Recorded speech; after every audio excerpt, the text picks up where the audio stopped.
Гагаузиянын yaşayanları Dilkayıl gazın pahasından tionlar kim evlerde yaşarlar plana koydular kışa odundan ısınma. Tionlar kim çok katlı evlerde yaşarlar söylerler hani sadece bir oda ısıtıcıklar.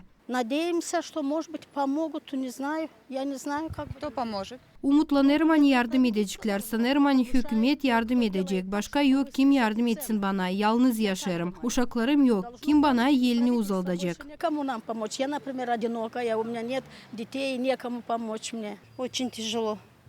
Что-то пенсия 2000. Pek zor. Pensiya 2000 lei. Lazım gaz, şavk, su ödeme. Zor. Yalnız yaşarım. Не знаем, как мы. А есть какой-то выход у вас? Нету выхода. Я одна живу. Мы же не молодые. Artık değiliz genç. Savaşırlar bu tipi insan için ama yaparlar ta kötü. Хуже. Они старались, чтобы лучше были для людей. Одну комнату только топить, у кого есть квартиры. Я лично так бы делала.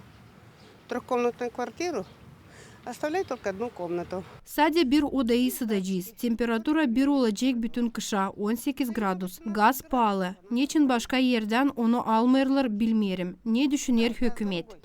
Я ничего не скажу. Но то, что они не искали другую альтернативу, это уже на совести нашей правительства.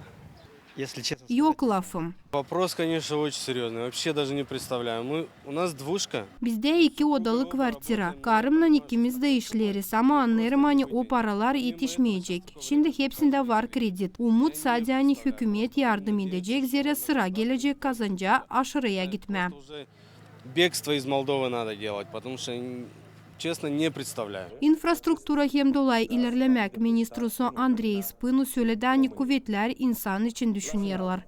Noi, guvernul, va continua să aibă grijă de oameni. Biz hükümet olarak düşünüyoruz insan için. Kışı iyi geçireceğiz. Iarnă, așa cum am spus-o, încă de la începutul lunii august. Moldova Gaz Kurumu'nun başı Vadim Çiban nişanıda hani gazın pahası öteye doğru da yükselecek. Değişilmekler bağlı payın eksikliğinden çizgiledi Vadim Çiban. Летом мы выходили с идеей, давайте сделаем тариф сейчас 20 лей, а в октябре сделаем его 15.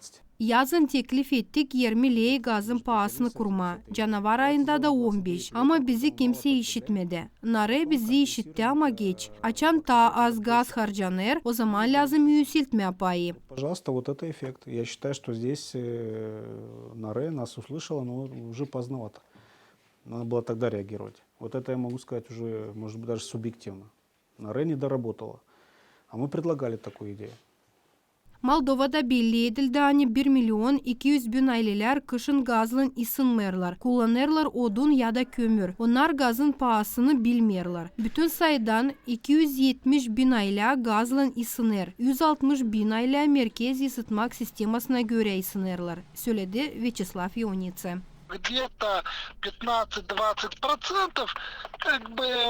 Çıkar hani 430 bin aile gazı 6 o kadar daha pahalı kabul edecekler. 15-20% yaşayan yakışacak ödesinler ama lazım dinlenmeye gitmesinler hem başka işlerden atılsınlar. Tekin borca girecek kıştan çıkacaklar. Öbürler dilbirli çıkış bulacaklar.